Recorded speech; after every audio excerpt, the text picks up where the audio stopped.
Om Shri Ganeshaya Namaha. Om Vakratunda Mahakaya Surya Koti Samaprabha Nirvignam Kurume Deva Sarvakarashi Sarvada. Om Ganganapate Namaha. Guru Brahma Guru Vishnu Guru Deva Maheshwaraha. Guru Deva Param Brahma Tasmai Shri Gurave Namaha. Om Namo Narayanaya. Om Namo Bhagavate Vasudevaya. Om Namah Shivaya. Shri Radha Krishnaya Namo Namaha.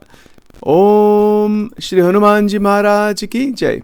Welcome to Nitya Satsang. Today is the 6th of August 2025. I want to offer my prostrations to all the great sages and to Bhagavan residing in the heart of every single being at all times. We're continuing to examine Prem-Bhakti, or what is called Prem-Lakshana Bhakti. It is the 10th Bhakti where there is continuous unbroken flow of our emotions, of our thoughts, of our cognition, of our bhavana, of our energy towards Bhagavan Sri Krishna. Continuous unbroken flow. And along those lines, we are examining the abode of God. What is that? That is the Golok Vrindavan, or also what is known as the Nitya Vraj Bhumi. So in the Nitya Vraj Bhumi, which is the abode of Paramatma, the Bhumi itself, that divine place, is created from Sandhini Shakti. The Sandhini Shakti denotes the energy that brings eternal existence into concrete form. It brings it into a form that is still Satchidananda, that is completely divine, but this is a way for the Mukta, liberated being, to exchange love with Bhagavan. That is a way to exchange in that Nitya Vraj Bhumi through the Sandhini Shakti. Now, again, this is a little more detailed explanation here, that it is neither an external tool used by the divine nor a mechanical principle. It's not like here we use tools to create or modify the world around us. It's not like that.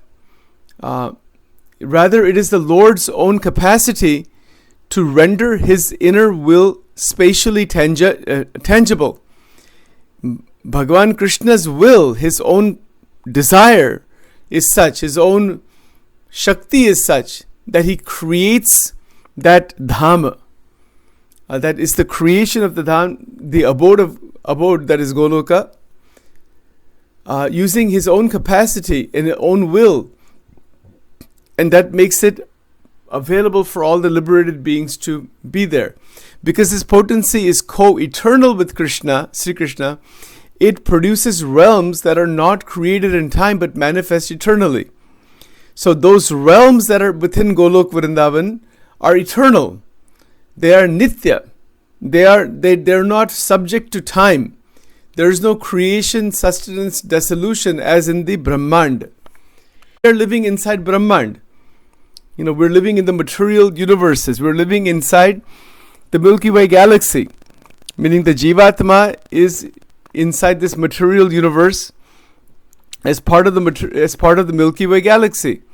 There is creation, sustenance, destruction. There is old age and death. There is birth and death. This body keeps changing all the time. We have to keep eating food, and there's so much physical process going on, and so much all that kind of stuff is going on. But the bodies that are there in the abode of God are not like that.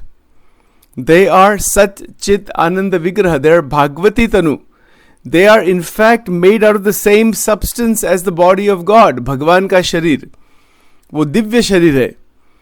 Right? So, the sharir itself, the sharir of the muktas, is not like this material body. It is divya. And also the place that is Golok Vrindavan, the actual, the material that it is composed of, it is manifesting eternally. It is eternally manifesting. It is, so with Sri Krishna, He produces it because His potency is co-eternal. Potency meaning a certain power. Bhagwan ki kitni shakti hai? Ananta shakti. We cannot imagine that. It's beyond anybody's imagination, the powers of Bhagwan Sri Krishna. And God is only one, but this is the point to understand here. We cannot imagine, even using our intelligence, what that is like. It's beyond our imagination. So, but the point is that the great sages have described this, and they have experienced this also. They have experienced the abode of God. Now, there's a question that will come about. Can we also experience the Bhagavad Dham? Is it possible for us to experience the abode of God while we're living in this world? Yes, of course. Of course it's possible. But it's possible when we are linked with unbroken Shraddha. This is what we were talking about last several days. That the Shraddha, when it culminates, that allows for our bhakti to just flourish, evolve. It grows and grows and grows and grows beautifully. When bhakti continues further, then Bhagavan Swayam, he opens the doorway into the transcendental realms. Yes. So the three avasthas are broken. We've mentioned this many times. And then from there, this anubhav begins to happen. Yes. But as we are moving through day by day, there's a question to be asked. How much progression is actually happening in terms of our development further? Are we growing? Are we growing in bhakti? Is bhakti increasing inside of us? That is the real question. So if it is increasing steadily, then we're on the right track. Right? So eventually, at some point, when that bhakti is like really solid, then the abode of God begins to reveal itself. Bhagwan ka dham ka anubhav hota hai. Now, again, the Nityavraj Bhumi can never degrade, dissolve, or require maintenance. Its persistence is the direct consequence of Sandhini's ontic self-consistency. I know it's a mouthful, let's understand that a little bit more clearly. There's no degradation. Like in this planet, there's changes that are there, hurricanes come and land masses change and species are extinct and all those kinds of things that happen in the material world, they do not happen over there. There's no degradation. There's no dissolving of any kind. There's no requiring maintenance of any kind. It's not that the dham has to be maintained. Its persistence, meaning its continuous existence, is the direct consequence of Sandhini's ontic self-consistency. The Sandhini Shakti, ontologically, meaning being-wise, ontic meaning being, it exists. It has its own self-consistency. Right, so the Nityavraj Bhumi is beyond creation and dissolution. The phrase Nityavraj Bhumi designates the perpetual pastoral environment where Sri Krishna enacts his most intimate pastimes. Because it is Nitya, eternal, this locus does not undergo cyclical Srishti Pralay. There is no Srishti and Pralay. Creation, destruction is not there. Dissolution is not there. So for example, the Yamuna River, the cowherd cottages and the forest groves are always present, yet fluidly reconfigurable to meet the aesthetic demands of each Leela, divine play. Bhagwan ki jo Leela hai, when we are absorbed in the Leela here, all different kinds of Leelas Sri Krishna performed, the Ras Leela, the Govardhan Leela, the Bhagavad Gita he taught, whatever action is performed here, these are Leelas. Those Leelas, we remember them, and by remembering the Leela Charitra, as Vachanamrut says, Garada Pratham 3, by remembering the Leela Charitra, and by worshipping Bhagwan Krishna, who are devotees of Sri Krishna, then those same Leelas, that same loving exchange is seen in the abode, in the Bhagavad Dham, Nityavraj Bhumi. And over there is no cyclical Srishti Pralay, there is no creation or dissolution. The Yamuna river that we see here, the divine rivers that we see here, are also present there, but they are in divine form. They're not in any kind of a limited material realm. All of the different cottages, the residences of the muktas, of the gop and gopikas, gop and gopikas. These are devotees, liberated beings of Golok Vrindavan. They exist over there eternally, and they are constantly enjoying the bliss of God, because everything there it can change exactly the way the bhakta wants it. Anything can happen over there. So for example, if the bhakta says, I want to be a flower, a divine flower at the feet of Krishna, the bhakta or the mukta takes the form of a divine flower and is at the feet of Krishna. That the bhakta can say, or the mukta can say, I want to become gardens. The divine gardens show up. I want to become divine trees show up.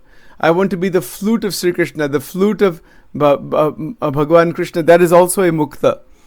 You say, I want to be the tilak of Sri Krishna. You could be the tilak. You could be anything over there, in any love. It's a loving exchange. So it is constantly, fluidly reconfigurable. Right? That is how that works over there. It's amazing. The mukta might say, no, I want to just listen to Krishna's Gita. So there is something called Partha Sarthi Lok. The Chid Dravya is self-luminous. That's amazing. You see, the Atma is self-luminous. Who are we? We are Chaitanyam. The Atma Tattva is self-luminous. So when we realize the Atma, we realize it is the light of millions of suns. So though that Atma Tattva can take different forms inside the Golok. So the Swayam Prakasha Teja of the objects is such that the light is an intrinsic attribute. It is not an external addition.